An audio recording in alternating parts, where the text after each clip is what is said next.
Diabetes রোগীরা কেন ব্যায়াম করবেন?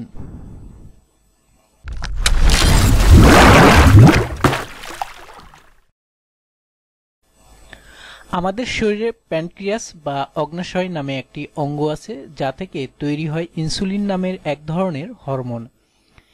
এই হরমোনের কাজ হল রক্তের শর্করা বা গ্লুকোজকে শরীরের কোষে ঢুকতে সাহায্য করা।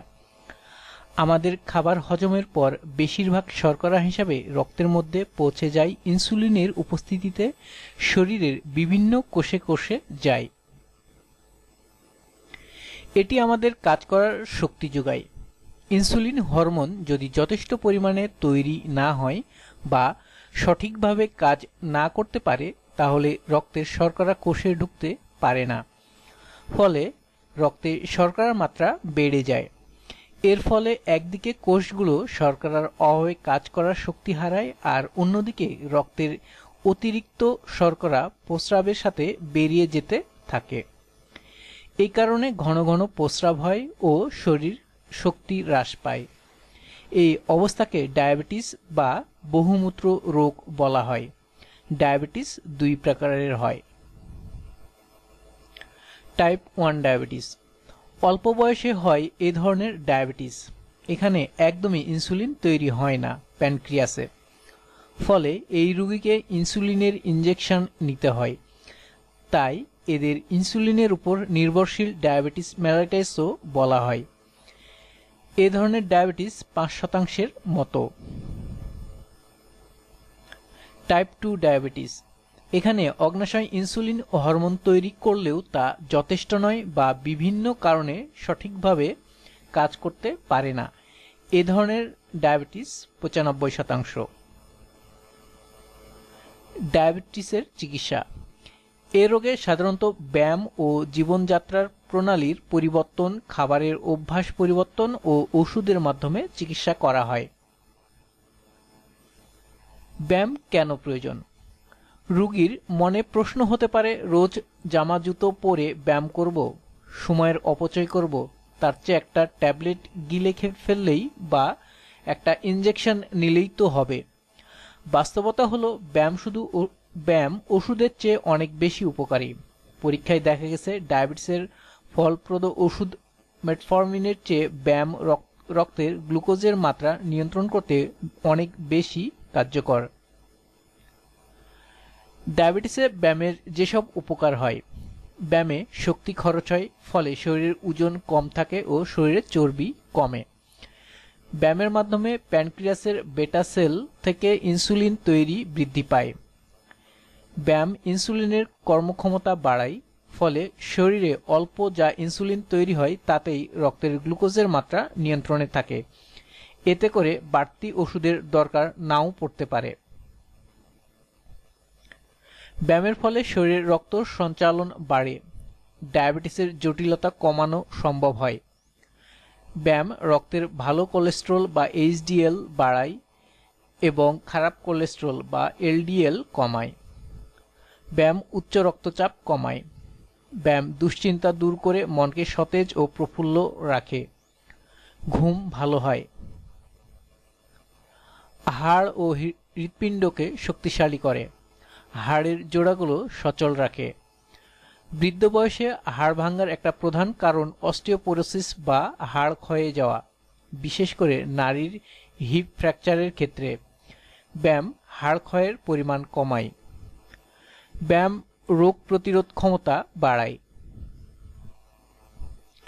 যারা নিয়মিত ব্যায়াম করেন তাদের একই বয়সের লোকের থেকে কম বয়স দেখায়। নিয়মিত ব্যায়াম যৌন ক্ষমতা অটুট রাখে। ব্যায়াম ডায়াবেটিস রোগ প্রতিরোধে উপকারী। নিয়মিত ব্যায়াম করলে ডায়াবেটিসের আশঙ্কা কমে যায়। ডায়াবেটিস আক্রান্ত রোগীরা কি ধরনের ব্যায়াম করবেন?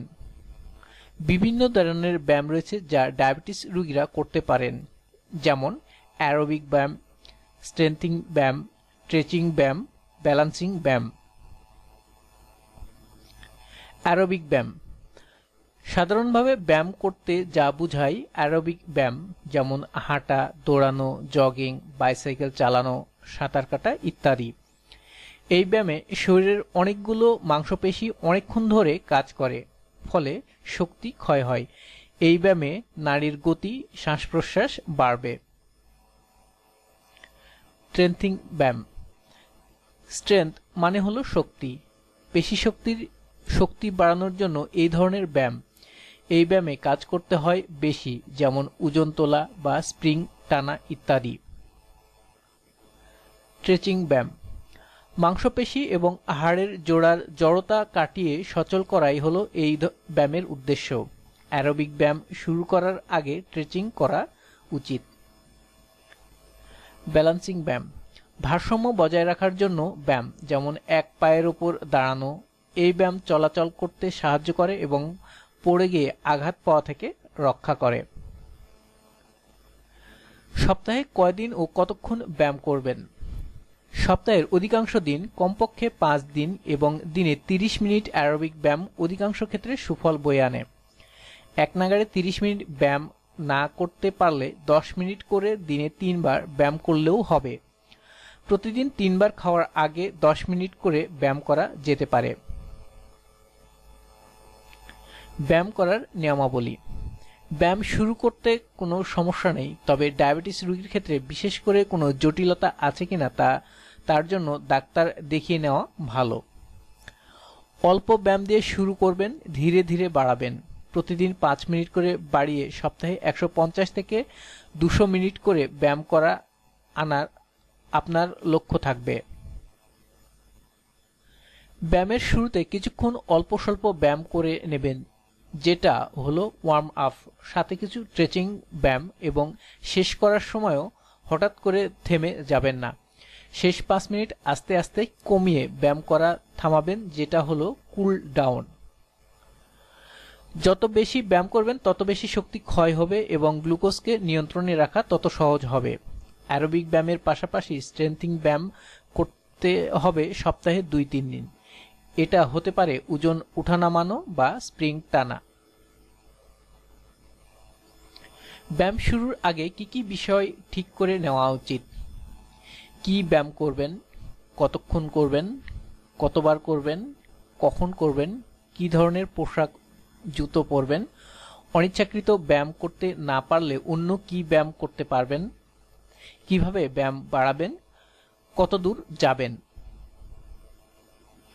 কখন ব্যায়াম করবেন না, এটা নির্ভর করে আপনার দৈনন্দিন কাজ, খাবারের সময়, ডায়াবেটিসের জন্য কখন কি ওষুধ খাচ্ছেন, রক্তে গ্লুকোজের মাত্রা ইত্যাদির ওপর। রক্তে খাওয়ার পর গ্লুকোজের মাত্রা 300 মিলিমোল গ্রাম বা খালি পেটে 250 মিলিগ্রামের উপরে থাকলে ব্যায়াম করবেন না। খাওয়ার পরপরই ব্যায়াম করবেন না। আমাদের মতো গ্রীষ্মপ্রধান দেশে তাপমাত্রাও মাথায় রাখার বিষয়। প্রচণ্ড রোদের মধ্যে ব্যায়াম করবেন না, কারণ অতিরিক্ত তাপমাত্রা শরীর থেকে পানি বেরিয়ে পানিশূন্যতা দেখা দিতে পারে।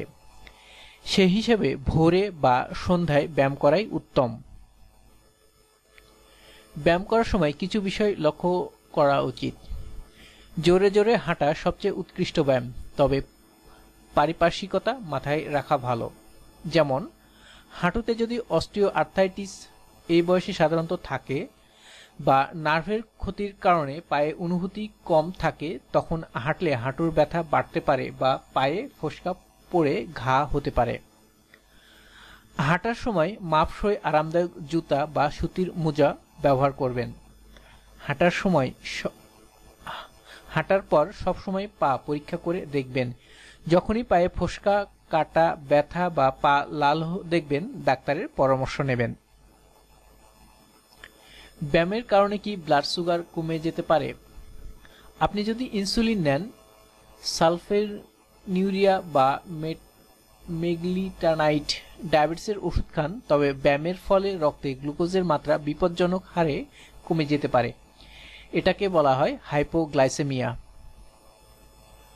হাইপোগ্লাইসেমিয়ার লক্ষণ: মাথা ঘোরা, নাভির গতি বেড়ে যাওয়া, ক্ষুধা লাগা, দুর্বল লাগা বা ক্লান্তি অনুভব করা, ঘাম হওয়া, মাথা ধরা ইত্যাদি।